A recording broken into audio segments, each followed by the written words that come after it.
right, guys, we are live. Welcome back to the show, everybody. Today we have got the BTH Dogs cast crew in the house. You guys need to go over and check them out. Their show is on between. It's called Between the Hedges. Um, these guys are kind of just starting to take off, and I really want to get you guys to go check them out, sub them, subscribe them, follow those guys. They're putting out some good quality stuff over there. A lot of content, good banner back and forth. Always 2, 3, or 4 guys on the channel. So, and they don't cover just football. They mainly cover football, but not just football. So, get a chance, go sub them up. Keep them on your list. Keep them on the notification bell, whistle, all that good stuff. And we appreciate you guys tuning up.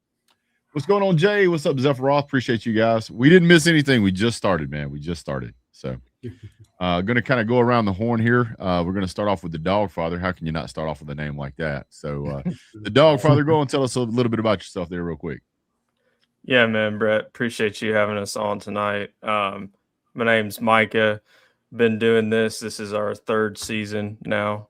With the podcast, started out with just me and my brother below me, and my father who couldn't be on tonight, but we do have his cousin Tiger Mike on here, and we're huge dog fans other than Tiger Mike down there, obviously. So let's be honest. He's a Dogs fan whenever we're playing Alabama. Exactly. Or Ole Miss. Ole Miss too, yeah. Especially Ole Miss now, right? Heck yeah. That's gonna be a good one. What's going on, David? What's going on, Robert? So guys, we're so Daddy Ice, tell us a little bit about you, sir. All right. Well, hello. I am Matthew, but you can call me Matt if you want for short. I know my mom hates that, but it just helps me out with being at work too. Just what's up? My name is Matt, Gotcha. 27. Just got a newborn here, a couple months. Congratulations. Old. So Nice. Living the dad life now. So I had to change my name from Matty Ice to Daddy Ice. I like it. The Dog Father and Daddy Ice. It kind of works out. Yes, sir. All right, big Tiger Mike, what you got? Where y'all at, baby? How y'all doing tonight? Look, Michael Mathern here, coming out of Madison, Mississippi, from New Orleans, Louisiana, and Tigers fan all my life, Saints fan. So, look, I'm ready to rock and roll tonight. Let's do this. Nice. So for those of you who don't know, if you listen to Tiger Mike talk, you can tell he's a for real from Southern Louisiana, not Northern Louisiana. He's from Southern Louisiana. Yeah, there is the reason no. I know that is because I was stationed in Fort Polk, Louisiana. You can tell when you talk to him a little bit, especially when they done had a few to drink. They get out there a little bit. Yeah, you're right. I love it. It was one of my favorite places I've ever lived, man. Perfect. What's up, awesome. What's up, Keith Carr? Keith Carr, one of the other resident personalities on the channel here. We went to watch the Worth County Rams play in the state championship high school football game. Worth County Rams is our alma mater. Oh, cool. And we won the state championship. Well, I didn't win. The team won. I just cheered them on. But great show. Great game. And I got to spend it with somebody I really enjoy their company, him and his son. So that worked out great. Sounds fun. All right. Yes, sir. Let me see if I can. I want to throw an image up here real quick. I apologize, guys. A little precursor. I'm going to be Oh, wow. at 9:00 jumping over to Jump on Kangaroos Black Stream. Me and him are going to do a show together. So if you guys want to follow us when we go over there, I'll be jumping over there soon. So if you're not subbed up to these guys, the I can't even talk. Between the Hedges Dogs, go look them up. I posted their thing here. I think I'll do it again real quick. That's the link to their channel. Go give them a sub. So real quick, we're gonna go through the bracket here. I hate calling it a bracket. I don't like it. It reminds me of basketball. I don't like basketball. I'm a football guy. So yeah. All right. So I'm gonna give you guys a choice. So we'll take a vote here real quick. Which game do you guys want to talk about first in the first round? I would like to talk about the Texas A&M Notre Dame game Okay. Big personally. Mike. I'm the same way. I think that's more intriguing than any of them right now. Okay. And you're gonna follow suit, or you're gonna jump ship?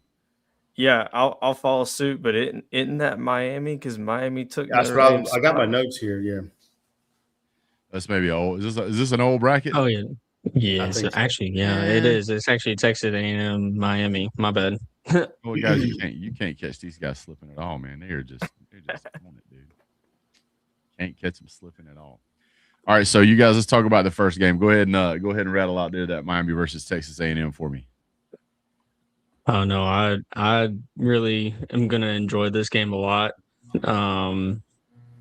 I feel like Texas A&M has a slight advantage, just because I think they're a little more well-rounded than Miami is.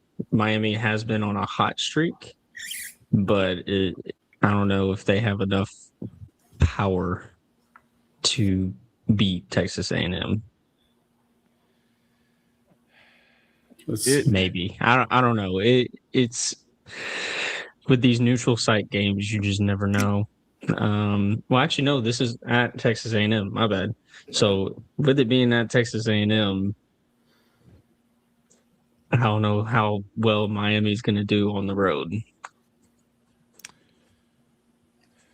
I'm one of those guys where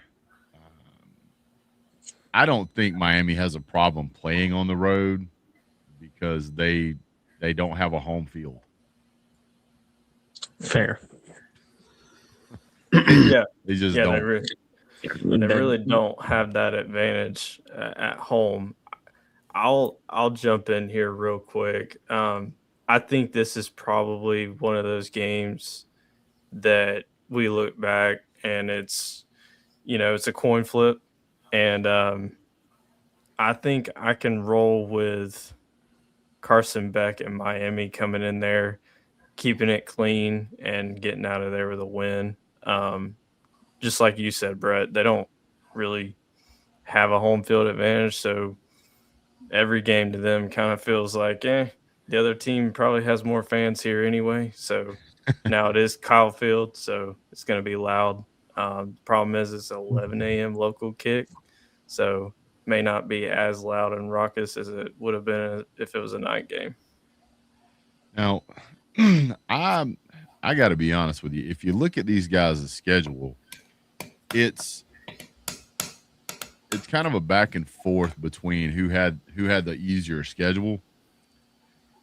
And honestly, I feel like I'd genuinely say feel Texas like Miami A&M. had a much easier schedule. I mean, somehow you lost to Louisville and somehow you lost to SMU. Mm-hmm.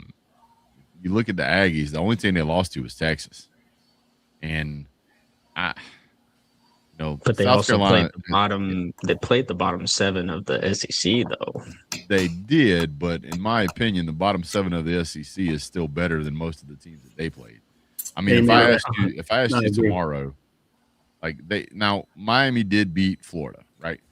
But if I asked you, if you tomorrow, and Tiger Mike, you can't answer this question because you're biased. You're going to be biased. I don't like but if you had to pick between Miami playing LSU or Miami playing Stanford, which one you think is going to be a harder game? LSU for sure. Okay. What about Miami playing Auburn? I mean, even Miami versus Missouri. I'm just saying, I feel like Texas A&M has had some harder games. Yeah. So I'm looking at it to a point where I think the interception machine, the Sid the Sloth, is going to show up in this game, and I think you're going to see Texas A&M beat the absolute brakes off of them. I personally think this is going to be Texas A&M wins by 2 scores. That's what I think. I agree with that because I don't know which Carson Beck we're going to see. Because Sloth, Lord of the interception. You just never know. He can be consistent for 3 to 4 games and then just crap the bed the next game, and it's just like, what He is happened in this 5-game span? You do great in 3 to 4, and then that 5th one, you're just Well, let me throw this out there.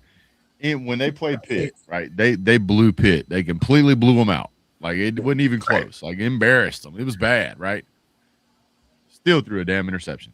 right. I'm just saying. He just likes throwing it to the other team, I guess. He likes making completions no matter who is there to help with that completion. Right. Hey, he's like, a stat's a stat, and that's a completion in my eyes.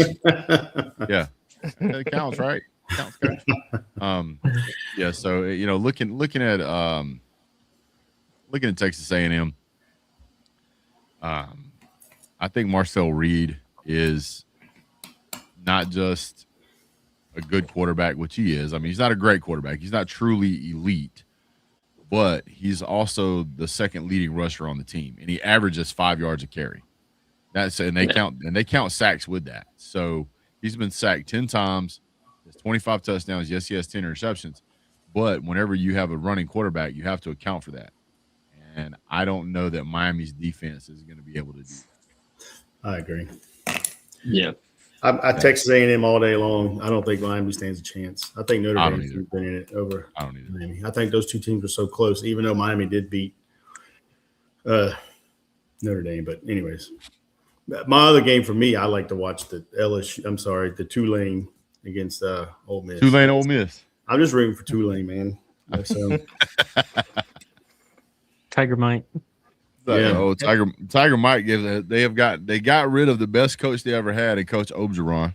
Because if the old adage is better lucky than good stands true, then they had the best team in college football and a coach that, I mean, even Cajuns struggle to understand that guy sometimes.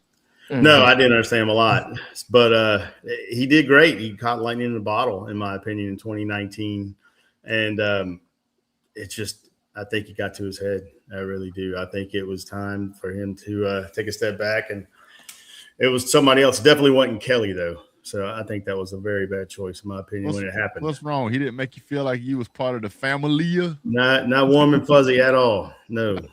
He should have stayed at Notre Dame. Yeah. That was rough, man. It was.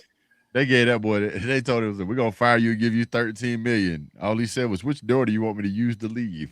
Yeah, I'd have done the same thing, man. Yeah, I'd take the $13 million to run a program for 2 years, 3 years, and then dip. Yeah, that's an easy one. Well, I mean, that's an easy choice for me too. $13 million, I'll be set for a while. Oh, for sure. Not too long though. Well, I'm gonna tell. I don't think we got to talk a whole lot on this one. I think Ole Miss is gonna win this. I think just the talent on the field is enough. A lot of talk has been made about why these G5 schools should not be in this bracket. They should have their own championship. They should go. They should. I agree. There's no reason that. I mean, honestly, whichever one of these teams ends up playing Georgia, it's going to be a problem for that team. Absolutely. Georgia is the team to beat. Yeah, and I think the same thing with Oregon JMU. Not a whole lot of reason to talk about that game. That's embarrassing. Dan Lanning's an outstanding coach. He's done really well out there at Oregon, and they have more money than God and Athena put together. So they can buy whatever they want. They can buy all the players, and I'm quite surprised, honestly, that they don't have a better talent pool than they have. They got great talent, but true. A lot of kids out of Georgia, Florida, South Carolina, Alabama, Louisiana, and Texas. They don't want to go to Oregon. They like the South. Some of them do, but a lot of them want to stay close to home because that's where family is, and Oregon's a long damn way. It's too cold. Too damn cold. Too rainy. Too gloomy. So JMU, just making up. JMU just making up there's reasons to be there. They shouldn't be there. I agree with you. This is one I'm going to talk about here in the next little while with Kangaroo Black, but the Alabama Oklahoma game. Mm-hmm. Oklahoma. Go ahead. I got to be honest with you. I'm torn on this one, man. I don't know. The more I look at this, the more I can't figure out which one's got the worst offense and which one's. I just don't know. I don't. But Ty I Simpson, think 28-7 kind of still hurts them a little bit, if you know what I mean. well, but there's also something to be said for losing like that in such an embarrassing fashion. It can really piss players off and really motivates them to do well. And so I'm curious as to how that frustration is going to work out. You know, Well, are they gonna bounce back? Is Ty Simpson gonna have, you know, a much better game? Is their defense gonna show up? I mean, what are we really looking at? Because I'm looking at the way that they played against Auburn was not fantastic. Yeah. The way they played against Right. Georgia, talking about Alabama, was certainly not fantastic.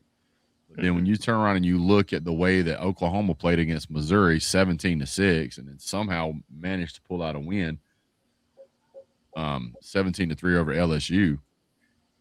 I mean, I don't get it, man. They haven't scored more than 23 points since the first week of November. That's not great. No. Alabama has been on a downhill slide. Their offense looks to have fallen off a cliff. Well, it started slow, you know, the first game they played, and it was they caught fire, you know, second, third, fourth game, and after that they started slowing down again. It was that first game they really got punched in the mouth by Florida State, and this is gonna I'm fixing to show you what I'm talking about with Alabama.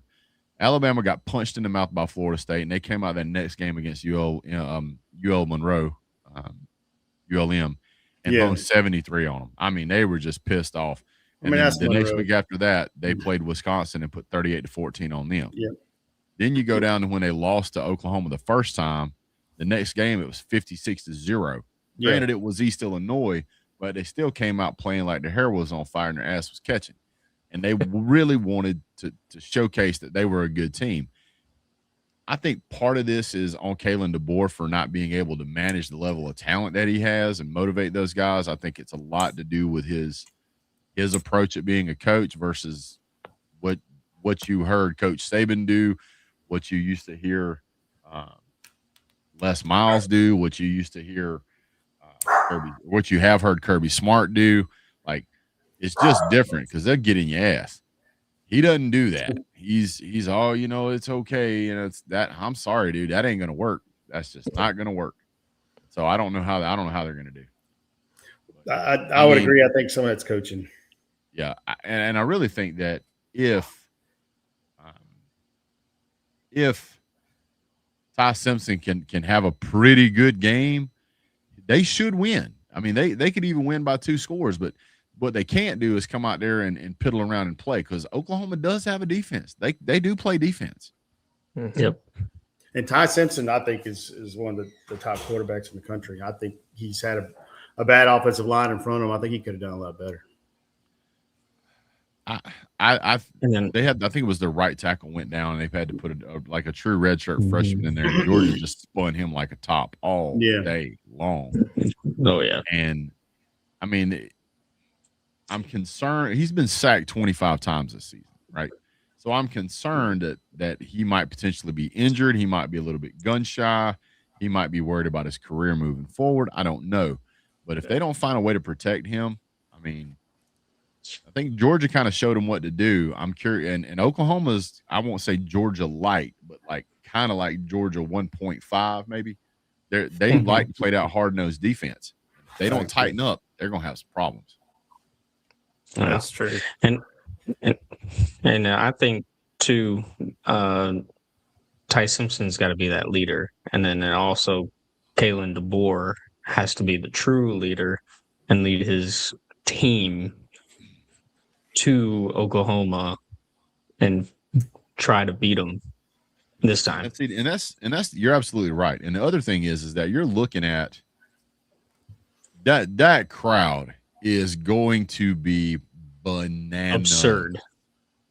Bananas.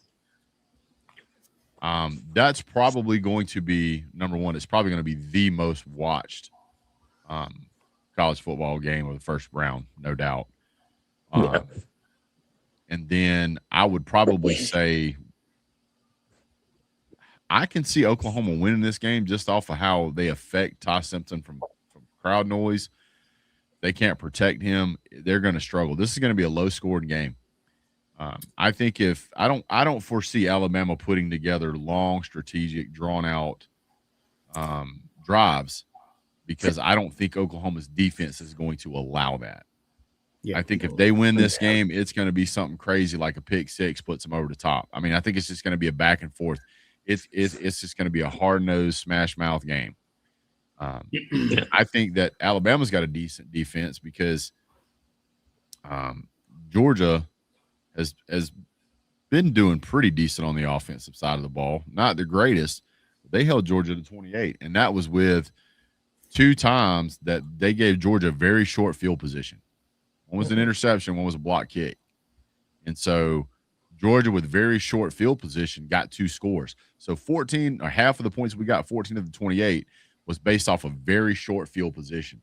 So the rest of the night, they did pretty decent. I don't know how that's going to work out for Oklahoma. We'll have to wait and see. I agree. Yeah.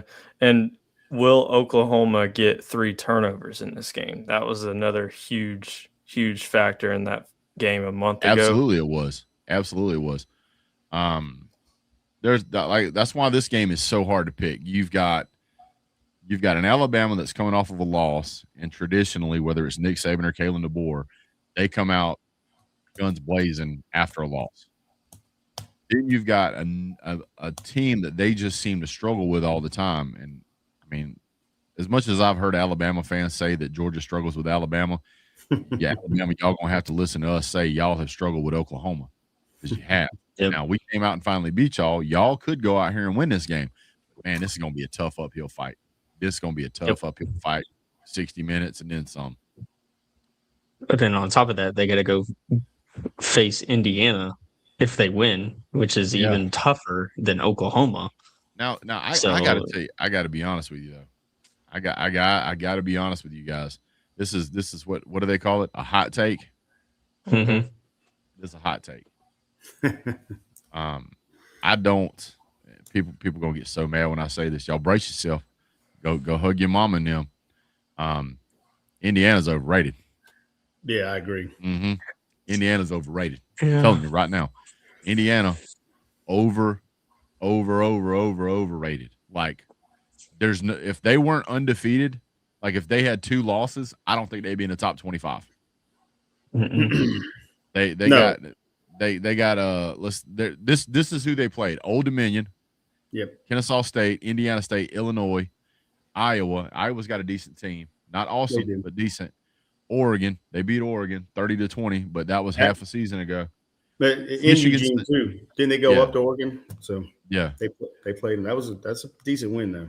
It was a decent win, but just let me pump the brakes on that decent win. We'll come back to it. Michigan State, UCLA, Maryland.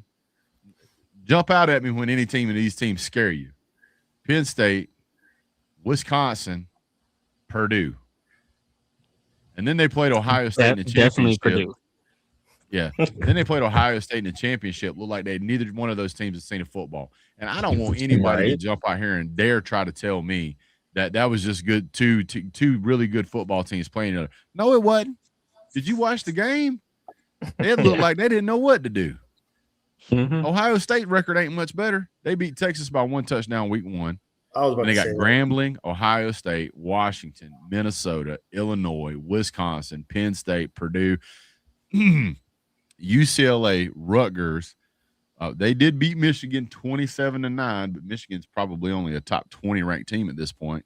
And then they lost to a terrible Indiana team. Guys, I ain't buying it. I ain't buying it. Dude, if our schedule had that many cupcakes, I'd have to go get my blood sugar test. Mm-hmm. Well, I think both those teams are very soft. I think their schedule is every year. I think I talk about Ohio State and just around the the cooler at the office, you know. So Ohio State, that division they play, and they don't really play anybody. Indiana coming in. If you're Kurt Signetti, wouldn't you love to be in Indiana? I mean, that's if you could win there, and just you only got really two good teams to beat and for the whole season, in my opinion. So you do that, you're home run. Yeah. So Bradley said we said that about Ohio State last year. I did not say that about Ohio State last year. I said Ohio State was a great football team last year. Nah. What I'm telling you right now is that Julian Sayans only has 3,300 yards passing. Listen to what I'm saying. He only has 3,300 yards passing, and he played all middle school teams. My God, I could get out there and throw for 3,400. I'm just saying. I mean, he's practically throwing against air. I mean, he got some of the highest recruited players in all of the country, and 3,300 is all you can get. That's it. That's it. In 13 games. You got Bo Jackson, is a 1,000-yard rusher. Great. You have a 1,000-yard receiver. Great. What happens when you put 2 5-star cornerbacks on these guys and a defensive line that can run brick walls into and stop?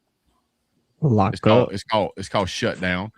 There's no reason ever for all of these players to have, there's no reason to have all of these high talented players on Ohio State and then struggle that bad with Indiana. I don't think Indiana has 2 5-star players in the past 5 years.